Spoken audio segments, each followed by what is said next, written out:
तो आज हम इस वीडियो में बात करेंगे उत्क्रांति मतलब एवोल्यूशन क्या होता है, एवोल्यूशन कैसे हुआ और एवोल्यूशन उत्क्रांति का सिद्धांत मतलब थियरी ऑफ एवोल्यूशन क्या है, और अगर एवोल्यूशन यानी उत्क्रांति हुआ तो इसके प्रमाण क्या हैं, मतलब उत्क्रांति का प्रमाण या फिर एविडेंस ऑफ एवोल्यूशन, इसके बारे में हम लोग पढ़ेंगे।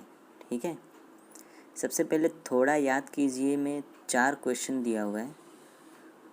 ये क्वेश्चन मैं वापस बोल रहा हूँ कि ये जो थोड़ा याद कीजिए में जो क्वेश्चन दिए रहते हैं वो आपके फाइनल एग्ज़ाम में 1 मार्क्स या फिल इन द ब्लैंक्स में पूछे जाते हैं। ये बहुत इम्पोर्टेंट होता है, इसलिए इसको करना बहुत ज़रूरी होता है। ठीक है, तो पहला जो सवाल है वो ये है कि हमारे पाचन संस्थान में पाए जाने वाली अपेंडिक्स आंत्रपुच्छ इस अवयव का क्या कार्य है। मतलब जो हमारे बॉडी में डाइजेस्टिव सिस्टम होता है, पाचन संस्थान होता है, इसके अंदर एक ऑर्गन होता है, अवयव होता है, उसको बोलते हैं अपेंडिक्स। ठीक है, तो इसका काम क्या है। तो ह्यूमन में, इंसान में अपेंडिक्स का कोई फंक्शन नहीं होता है। ठीक है, जबकि एनिमल में जैसे काऊ जो अपना खाना खुद चबा कर खाते हैं, खुद घास खाते हैं, जैसे काऊ हो गया, भैंस हो गया, इन लोग में अपेंडिक्स इम्पोर्टेंट होता है जो कि डाइजेस्टिव सिस्टम में हेल्प करता है। ठीक है, अपेंडिक्स के बारे में हम लोग आगे पढ़ेंगे। मैं आप लोग को ये देखिए, यहाँ हम लोग अपेंडिक्स के बारे में डिटेल में पढ़ेंगे। ठीक है, ओके। तो हमारा जो दूसरा क्वेश्चन है, दूसरा सवाल दिया हुआ है, क्या हमें अक्कल दाँत का वास्तव में उपयोग भोजन को चबाकर खाने के लिए होता है। अक्कल दाँत कौन सा होता है। जो दाँत जो है जो सबसे लास्ट में होता है उसको हम लोग अक्कल दाँत बोलते हैं। तो नीचे के साइड एक लास्ट में दाँत होगा, राइट में, और एक लेफ़्ट में, और सेम ऐसे ही ऊपर एक राइट में लास्ट वाला और एक जो लेफ़्ट वाला लास्ट में होगा। ये 4 दाँत को हम लोग अक्कल दाँत बोलते हैं, या फिर इसको हम लोग विजडम टीथ भी बोलते हैं। इंग्लिश में इसको विजडम टीथ बोलते हैं। ठीक है, लास्ट वाले दाँत।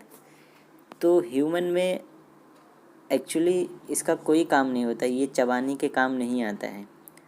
और ज़्यादातर इंसान में 28 दाँत ही आते हैं, उनके लाइफ में 28 टीथ ही आते हैं। किसी में 32 यानी 32 दांत होते हैं। तो विजडम टूथ का जो है या फिर अक्कल दांत, ये वास्तव में ह्यूमन में काम नहीं आता है। ठीक है, तो ये एक वेस्टिजियल ऑर्गन है। जैसे अपेंडिक्स है वैसे ही ये भी एक ऑर्गन है जो इंसान में काम नहीं आता है। ठीक है, हमारा तीसरा क्वेश्चन है, डायनासोर जैसे महाकाय प्राणी नष्ट क्यों हुए। जो डायनासोर हैं, ये बड़े बड़े जो प्राणी थे वो सब नष्ट क्यों हो गए, मतलब धीरे धीरे ख़त्म क्यों हो गए। तो यहाँ पे तो ये डायनासोर इसलिए ख़त्म हुए क्योंकि आइज़ैक के टाइम पर, जब आइज़ैक शुरू हुआ था, तो बड़े बड़े एनिमल जो हैं उनको खाना नहीं मिलता था। तो वो धीरे धीरे खाना ना मिलने की वजह से धीरे धीरे एक्सटिंक्ट होते गए, मतलब ख़त्म होते गए, नष्ट होते गए। और भी बहुत सारे रीज़न्स हैं उनके ख़त्म होने की, उनके नष्ट होने की, जैसे वोल्केनिक इरप्शन हो गया। ठीक है, इन सब कारणों से ये डायनासोर जैसे बड़े प्राणी, बड़े जानवर नष्ट हो गए। ठीक है, हमारा लास्ट क्वेश्चन जो दिया हुआ है वो ये है कि प्राणी तथा पक्षी, इनकी अनेक प्रजातियां नष्ट क्यों हो रही हैं। तो बहुत सारे जानवर हैं जैसे कि डोडो, एक जानवर है और बहुत सारे जानवर हैं, तो ये नष्ट होते जा रहे हैं। क्यों? क्योंकि हमारा जो इन्वायरमेंट है वो चेंज हो रहा है। उनको वो इन्वायरमेंट में, वो जो चेंज हो रहा है इन्वायरमेंट, वो उस इन्वायरमेंट में, वो इस वातावरण में खुद को सेटल नहीं कर पाते। ये तो इसके वजह से क्लाइमेट चेंज होते रहता है। क्योंकि एवोल्यूशन का मतलब कुछ बदलाव हो रहा है धीरे धीरे, ठीक है।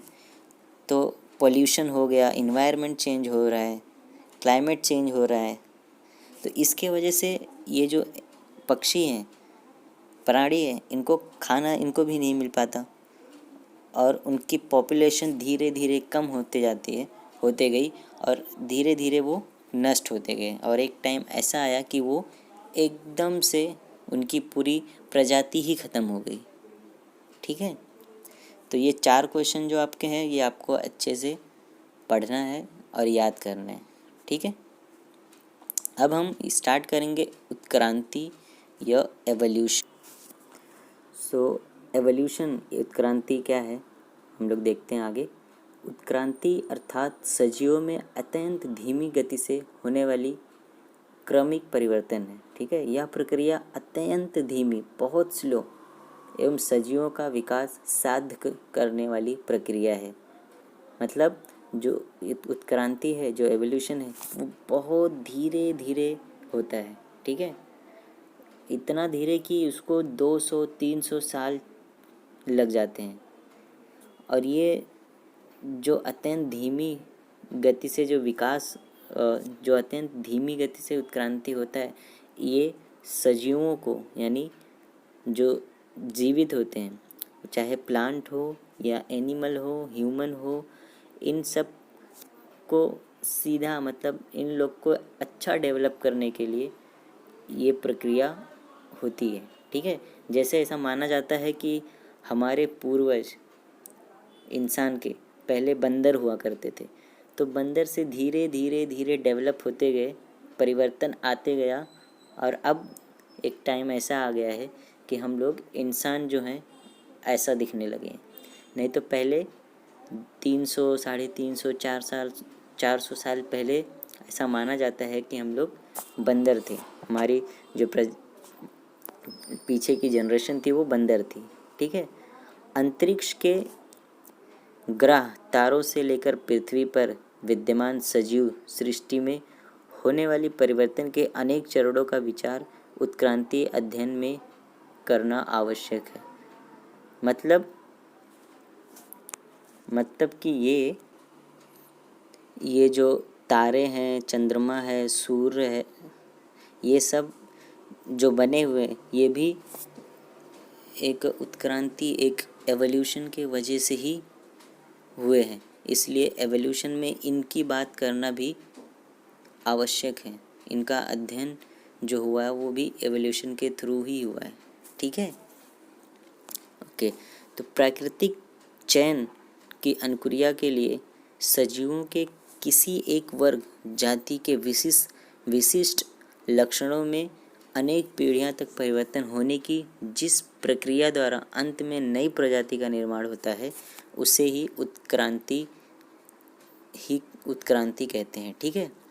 ये 2 मार्क्स का क्वेश्चन आ सकता है, यहाँ से यहाँ तक ये पूछेगा कि उत्क्रांति क्या होता है, एवोल्यूशन क्या होता है।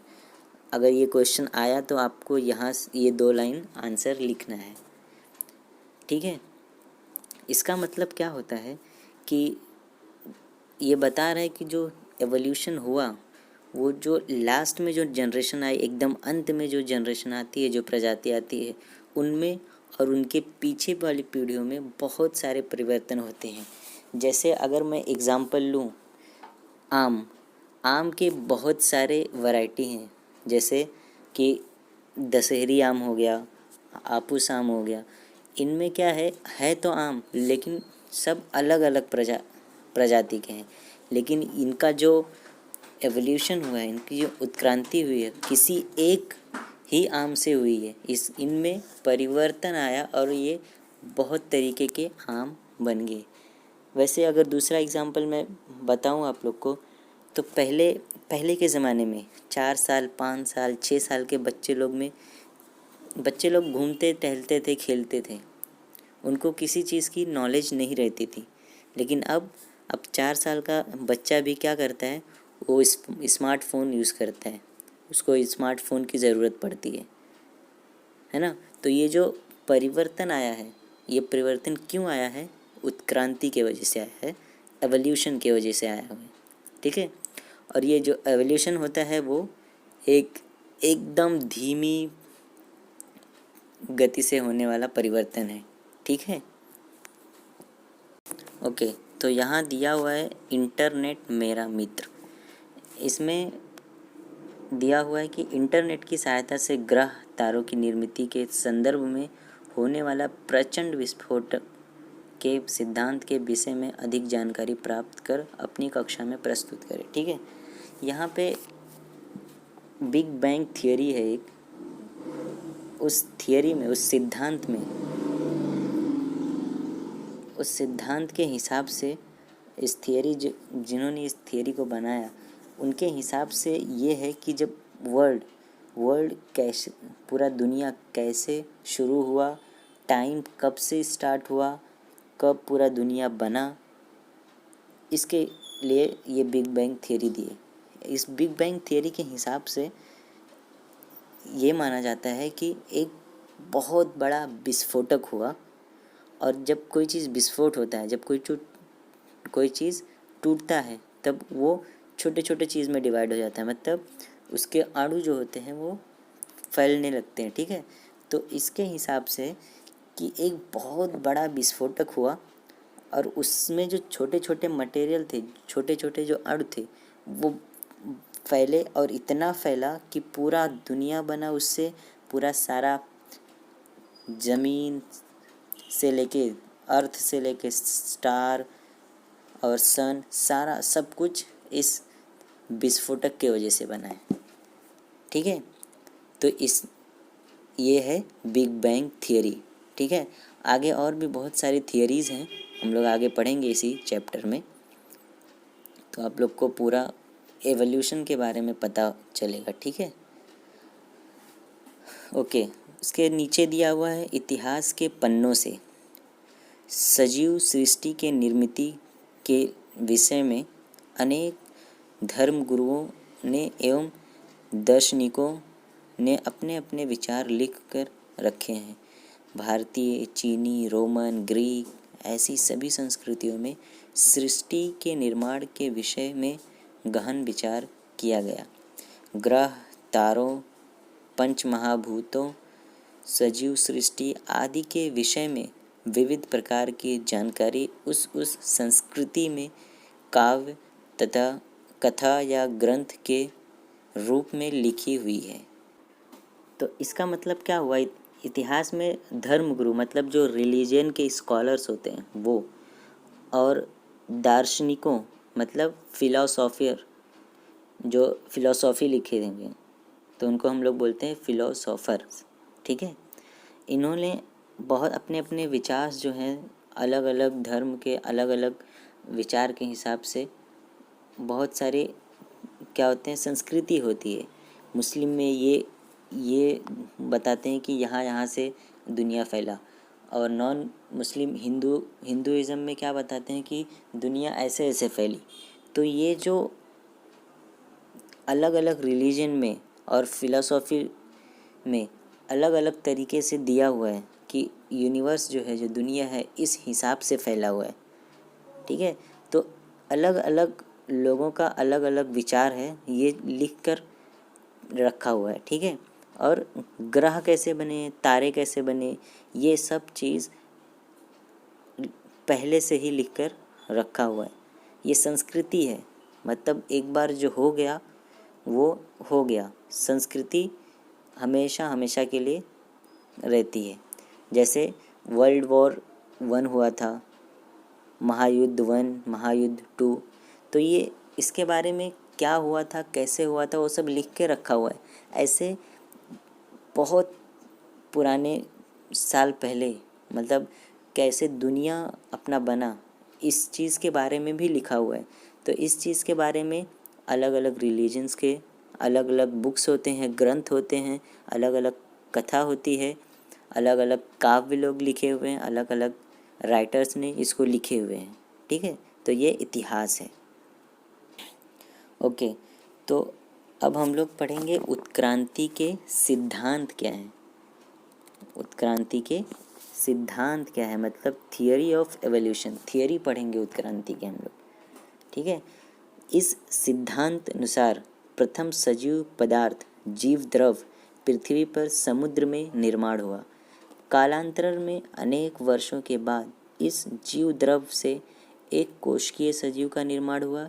इस एक कोशिकीय सजीव में क्रमशः परिवर्तन हुआ और उससे अधिक विशाल एवं जटिल सजीव विकसित हुए। ये सभी बदलाव धीरे धीरे क्रमवार हो रहे थे। इस विकास की समयावधि लगभग 300 करोड़ वर्ष की है। सजीवों में बदलाव तथा विकास यह सर्वव्यापी और सभी अंगों में होता गया तथा इसी से अनेक प्रकार के सजीव अस्तित्व में आए।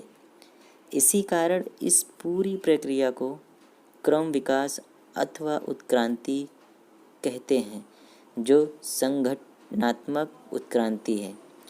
भिन्न रचना तथा कार्य वाले पूर्वजों से वनस्पति तथा प्राणी का प्रगतिशील विकास ही उत्क्रांति है।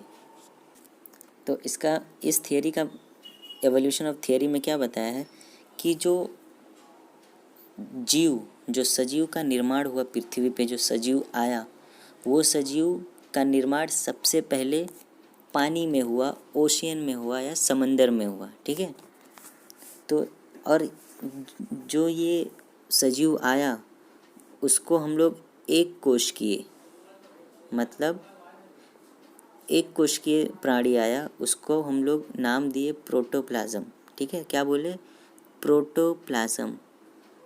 ठीक है, इस प्रोटोप्लाज्म में धीरे धीरे धीरे एक छोटे ऑर्गेनिज्म का निर्माण हुआ और ऐसे धीरे धीरे एवोल्यूशन उत्क्रांति होते गया और एक कोशिकीय से बहुकोशिकीय सजीवों का निर्माण हुआ। जैसे प्लांट हो गए, पेड़ पौधे, एनिमल, छोटे छोटे जीवाणु, इन लोग का निर्माण होते गया। ठीक है, तो जो सबसे पहले लाइफ इस दुनिया में आई वो क्या थी?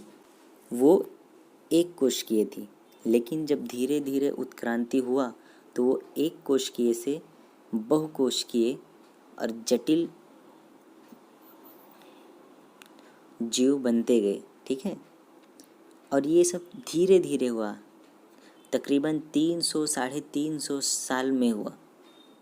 तो ये थियरी है, ये उत्क्रांति का ये एक सिद्धांत है कि उत्क्रांति ऐसे ऐसे तरीके से हुआ है। तो आप लोग को इसमें एक क्वेश्चन 1 मार्क का या एमसीक्यू में क्या आ सकता है कि प्राणी, सजीव पदार्थ या जीव का निर्माण कहाँ हुआ, कौन सी जगह? तो सजीव का निर्माण सबसे पहले कहाँ हुआ? पानी में हुआ, समंदर में हुआ। ठीक है, ये एक क्वेश्चन इसमें से आपको पूछ सकता है। ओके, तो अब हम देखेंगे कि उत्क्रांति का प्रमाण क्या है। उत्क्रांति का प्रमाण क्या है, मतलब एवोल्यूशन का एविडेंस क्या है, क्या प्रूफ है कि एवोल्यूशन यानी उत्क्रांति के वजह से ही ये दुनिया बसी हुई है। तो इसके लिए कुछ हमें प्रूफ देना पड़ेगा। तो उत्क्रांति के 6 ऐसे प्रमाण हैं जिससे ये साबित होता है कि एवोल्यूशन सच में हुआ है। ठीक है, उसमें से सबसे पहले अगर बात करें एविडेंस यानी प्रमाण की, तो वो है बाह्य रूपकीय प्रमाण, आकारिक प्रमाण या फिर मॉर्फोलॉजिकल एविडेंस। मॉर्फोलॉजिकल एविडेंस मतलब जो अपने को बाहर से नेकेड आइज, अपने आँख से दिखे, उसको हम लोग क्या बोलते हैं? मॉर्फोलॉजी। ठीक है, तो ये एविडेंस। तो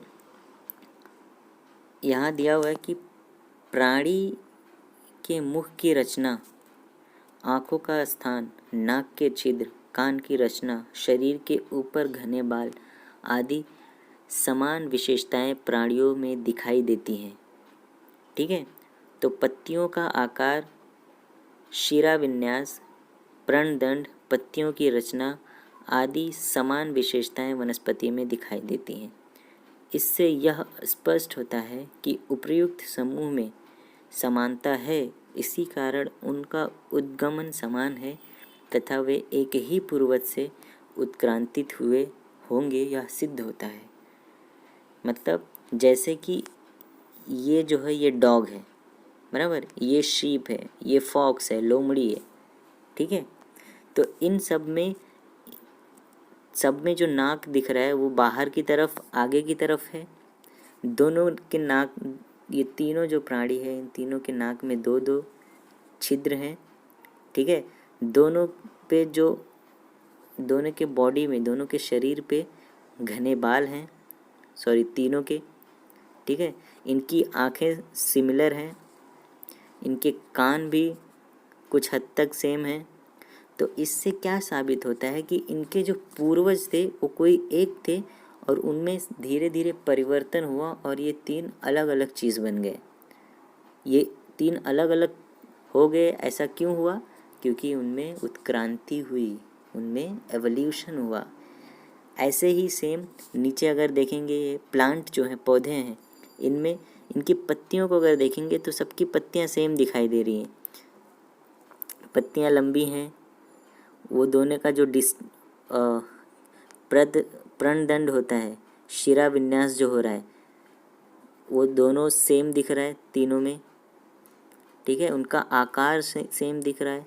तो ये जो सिमिलैरिटी है, इससे यह साबित होता है कि जो इनके पूर्वज थे वो कोई एक थे और वहाँ से इन लोग अलग अलग बने हुए हैं। और ये सब उत्क्रांति, मतलब जो एवोल्यूशन हुआ उसकी वजह से अलग अलग हो गए। ठीक है, तो ये हमारा पहला एविडेंस था, पहला प्रमाण था एवोल्यूशन या उत्क्रांति का। जो दूसरा एविडेंस है, जो दूसरा प्रमाण है, वो प्रमाण है शरीर विज्ञान का प्रमाण या अंतर रचना का प्रमाण, और उसको इंग्लिश में बोलते हैं एनाटॉमिकल एविडेंस, राइट। तो ये एनाटॉमिकल या शरीर विज्ञान का प्रमाण जो है, उससे क्या साबित होता है? तो यहाँ पे साथ ही, यहाँ जो आकृति दी हुई है, चार, मनुष्य का हाथ, बैल का पैर, देव मछली के पर। देव मछली क्या होता है? बैट जानते हैं हम लोग, बैट वो होता है, उसको देव मछली बोलते हैं बैट को। और चमगादड़ के पंख, ये चारों में अगर देखेंगे तो दोनों में हमको बोन जो है वो सेम दिखाई दे रहा है। मतलब सब में, देव मछली में देखिए और मनुष्य के हाथ में देखें तो 5-5 उंगलियां दिखाई दे रही है। चमगादड़ में देखें तो 4 दिखाई दे रही है, एक पीछे की तरफ होता है जो कि पिक्चर में नहीं दिख रहा है। ठीक है, तो और इनके जॉइंट में देखें, इनका जो जॉइंट है, ये इनके जो जॉइंट्स हैं ये भी सिमिलर दिखाई दे रहे हैं। ठीक है, तो इससे क्या साबित होता है कि ये जो सब प्राणी हैं या इंसान, इन सब के जो पूर्वज हैं वो कोई एक होंगे, इसलिए इनके बोन सेम हैं, इनके जॉइंट्स, बोन के जो जॉइंट्स हैं, हड्डियों के जो जॉइंट है वो सेम हैं। तो इससे क्या साबित हुआ कि इनके एंसिस्टर जो हैं वो कोई कॉमन होगा, कोई एक ही था, उससे इन लोग अलग अलग बने उत्क्रांति की वजह से। जैसे कि इंडियन जो होते हैं, यहाँ के इंसान और अमेरिका के इंसान, रशिया के इंसान, चाइना के लोग, सब लोग अलग अलग दिखते हैं, लेकिन हैं तो इंसान। तो ये अलग क्यों दिखते हैं? क्योंकि एनवायरनमेंट, पोल्यूशन, ठीक है, इन सब के वजह से चेंजेस आया है। तो ऐसे ह्यूमन जो है, कैसे ह्यूमन बना, वो उनको उस हिसाब से इन्वायरमेंट मिला। उनके पूर्वज बैट क्यों बन गए, देव मछली क्यों बन गए? क्योंकि उनमें अलग तरीके से परिवर्तन आया, उनका जो पर्यावरण था वो अलग था। तो वो जो कोशिका, एक कोशिका से बहु कोशिका बने, वो उनमें अलग चेंजेस आया। ठीक है, इन सब की वजह से इनके शरीर विज्ञान में शारीरिक जो चेंजेस है वो अलग हो गए। यहाँ देखते हैं कि क्या लिखा हुआ है। 7 की आकृतियों का सावधानी पूर्वक निरीक्षण करने पर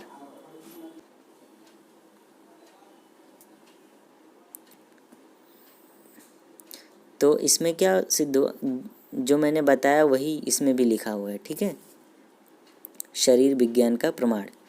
ओके, अब हम लोग तीसरा जो एविडेंस है उसके बारे में पढ़ेंगे। तीसरा एविडेंस जो है वो ये है कि वेस्टिजियल ऑर्गन या अवशेषांग के हिसाब से दिया हुआ है। तो वेस्टिजियल ऑर्गन मैंने अभी आपको बताया था, थोड़ा याद कीजिए। में जो 4 क्वेश्चन थे उसमें 2 वेस्टिजियल ऑर्गन या 2 अवशेषांग दिए हुए थे उसके आंसर में। तो मैंने बताया था कि विजडम टूथ या फिर अक्कल दांत, जो जिस बॉडी में या तो इंसान हो या एनिमल हो, अगर उसके बॉडी में कोई ऐसा अवयव है जो उसके काम में ना आए उसको हम लोग वेस्टिजियल ऑर्गन बोलते हैं। तो अक्कल दांत या विजडम टूथ इंसान में काम नहीं आता तो वो वेस्टिजियल ऑर्गन हो गया। आंत्रपुच्छ ये जो है ये भी इंसान में काम नहीं आता, इसलिए इसको भी हम लोग वेस्टिजियल और आंत्रपुच्छ मतलब अपेंडिक्स, इसको इंग्लिश में अपेंडिक्स बोलते हैं, ठीक है, आपने सुना होगा। और अपेंडिक्स का जो जगह है वो कहाँ है, ये आप लोग बड़ी आंत, ये जो देख रही हैं ये बड़ी आंत है, ठीक है। बड़ी आंत के साइड से ये हमारा छोटा आंत स्टार्ट होता है। तो जहाँ बड़ी आंत का एंडिंग है, जो लास्ट पार्ट है, वहाँ से एक पतला सा एक्सटेंशन उभरा हुआ स्ट्रक्चर है, उसको हम लोग बोलते हैं आंत्रपुच्छ या फिर अपेंडिक्स, ठीक है। ओके, तो सजीवों में नष्ट होने वाले अथवा अपूर्ण वृद्धि वाले निरुपयोगी इंद्रियों को अथवा अंगों को अवशेषांग कहते हैं। मतलब जो जिसका कोई काम ना हो, जो धीरे धीरे एवोल्यूशन उत्क्रांति में आगे ऐसा माना जा रहा है कि ख़त्म हो जाएंगे। क्यों? क्योंकि वो जो चीज़ हमको नहीं ज़रूरत है वो आने वाले 100-150 साल में ख़त्म हो जाएंगे। जिस चीज़ की हमारे बॉडी में उपयोग होगी उस चीज़ को ही बॉडी रखेगी, नहीं तो वो धीरे धीरे धीरे ख़त्म हो जाएगा। जैसे ऐसा माना जाता है कि इंसान पहले बंदर थे तो बंदर में क्या था, पूँछ होते थे, लेकिन अब इंसान में नहीं है क्योंकि पूँछ की ज़रूरत नहीं होती थी इंसानों को, तो वो धीरे धीरे धीरे ख़त्म हो गया। तो अपेंडिक्स इंसान में जो होता है वो कोई काम का नहीं होता, कोई फंक्शन नहीं होता उसका, तो ये धीरे धीरे ख़त्म हो जाएगा। तो यही इसमें दिया हुआ कि सजीव में नष्ट होने वाले चीज़ हैं, तथा अंडर डेवलपिंग अपूर्ण वृद्धि वाले निरुपयोगी जो उपयोग में नहीं होते हैं, इनके इंद्रियों तथा अंगों को अवशेषांग कहते हैं या फिर वेस्टिजियल ऑर्गन कहते हैं। ओके, परिवर्तनशील या भिन्न पर्यावरण में जीवित रहने के लिए अचानक नए ऊतकों, अंगों या इंद्रियों का निर्माण नहीं हो सकता। मतलब कि अगर हम लोग यहाँ इंडिया में रह रहे हैं, अगर मुझे कोई आइसलैंड में जाके बोले रहने, तो मैं एकदम अचानक से वहाँ के लोगों के जैसा तो नहीं दिखने लगूँगा अगर वहाँ जाऊँगा। तो ये जो वहाँ रहने के लिए हमको क्या करना पड़ेगा, बहुत टाइम लगेगा, ठीक है, और ये धीरे धीरे होगा। तो ये कोई अचानक चीज़ नहीं है कि वहाँ गए तो कोई नया चीज़ बॉडी में आ गया या नए अवयव आ गए, इंद्र आ गए, ऐसा नहीं होने वाला है। इसके लिए हमें बहुत टाइम चाहिए, बहुत सालों साल बीत जाते हैं, ठीक है। अपितु अस्तित्व में होने वाले पुराने इंद्रियों में ही क्रमवार परिवर्तन होता है। समानतः किसी विशिष्ट परिस्थिति में शरीर की एकाध कोई एक रचना उपयुक्त होती है, परंतु भिन्न परिस्थितियों में वह निरुपयोगी का या हानिकारक होते हैं। मतलब किसी विशिष्ट परिस्थिति में शरीर का एकाध या कोई एक रचना उपयुक्त होता है, बाकी अलग अलग परिस्थितियों में या तो उसका कोई उपयोग नहीं होगा या फिर वो हानिकारक होगा, ठीक है। तो वेस्टिजियल ऑर्गन वैसे तो नहीं, फंक्शन तो कुछ नहीं है, लेकिन ये हानिकारक इंसान में हो सकता है, ठीक है। और ऐसी स्थिति में प्राकृतिक चयन की प्रक्रिया से ऐसी इंद्रियां नष्ट होने के मार्ग पर होती हैं। किसी एक निरुपयोगी अंग को नष्ट होने के लिए हजारों वर्ष लगते हैं। मतलब किसी एक निरुपयोगी अंग को नष्ट होने के लिए हजारों साल लग जाते हैं। ठीक है, ये कोई अचानक से होने वाली क्रिया नहीं है। ओके, उसके बाद ये नष्ट होने वाले अंगों की भिन्न भिन्न अवस्थाएं भिन्न भिन्न प्राणियों के शरीर में दिखाई देती हैं। मतलब ये जो वेस्टिजियल ऑर्गन है, ये जो इंद्रियां हैं, ये अगर इंसान में यहाँ दिखाई दे रही हैं, जो कि लार्ज इंटेस्टाइन के एकदम लास्ट वाले पार्ट से उभरा हुआ स्ट्रक्चर है, तो ये हमको काम में नहीं आता। ऐसे बहुत सारे प्राणी भी हैं जिसको कोई अलग इंद्रियां हैं और वो उनके काम नहीं आते, तो वो उनकी इंद्रियां कोई और जगह बॉडी में प्रेजेंट होंगी, और जगह उपस्थित होंगी। ज़रूरी नहीं है कि सबका एक ही जगह प्रेजेंट हो। ठीक है, और किसी किसी में ये जो वेस्टिजियल ऑर्गन है, ये जो चबाकर गाय भैंस इन लोग जो खाना खाते हैं एनिमल, उनमें ये वेस्टिजियल ऑर्गन यानी आंत्र पुक्ष या फिर अपेंडिक्स, इनका उपयोग होता है, तो उनमें हानिकारक नहीं होता, जबकि इंसान में हानिकारक होता है। जैसे यह अवयव यदि किसी एक सजीव में कोई कार्य नहीं करता तो दूसरे सजीव में वही अवयव कार्य करता है। जैसा कि मैंने बताया, किसी एक में नहीं काम करता लेकिन दूसरे में वही चीज़ काम करता है। जैसे अपेंडिक्स इंसानों में कोई काम का नहीं है, जबकि एनिमल्स में वो बहुत आवश्यक है। ठीक है, अर्थात दूसरे सजीव के लिए यह अवशेषांग नहीं होता। मानव के लिए निरुपयोगी आंत्रपुक्ष या तृणभक्षक तथा सेल्यूलोज का पाचन करने वाले प्राणियों के लिए एक उपयुक्त कार्यक्षम अवयव है। सेल्यूलोज, जो प्राणी घास खाते हैं, घास के अंदर सेल्यूलोज होता है, और वो सेल्यूलोज को पचाने के लिए हमें ये अपेंडिक्स की बहुत ज़रूरत होती है।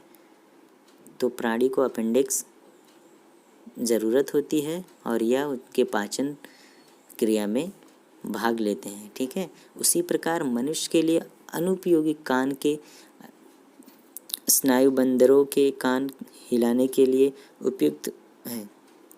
मतलब कान के जो मसल हैं, कान की जो मांसपेशियां हैं, वो इंसान में कोई काम के नहीं है, जबकि बंदरों में इनकी ज़रूरत होती है। ठीक है, मेरुदंड की अंतिम 4 कोशिकाएं, अक्कल दांत, शरीर पर बाल आदि अवशेषांग मनुष्य के लिए कोई काम का नहीं है। ठीक है, मतलब जैसे हमारे बॉडी में ये अक्कल दांत आप लोग को यहाँ पे दिखाया गया है, ये हो गया, और जो हमारी रीढ़ की हड्डी होती है, उसके जो लास्ट की 4 रीढ़ की हड्डी होती है, वो बॉडी में कोई काम का नहीं होता।